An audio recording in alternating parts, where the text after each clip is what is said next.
मानव जन्म अमूल्य छ, फेरि कहिल्यै पाइँदैन।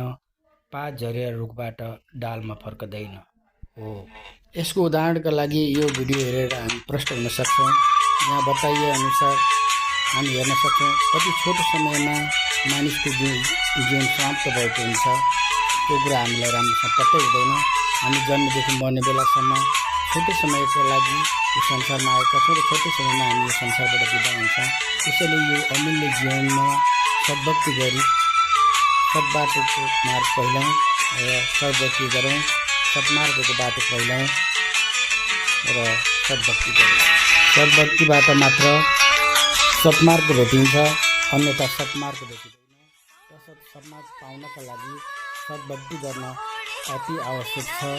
सद्भक्ति गरी सद्मार्गबाट सत् ठाउँमा जाने प्रयत्न गरौँ। सद्भक्ति मात्र अन्तिम विकल्प हो, अन्यथा मानव जीवनको कुनै अर्थ छैन।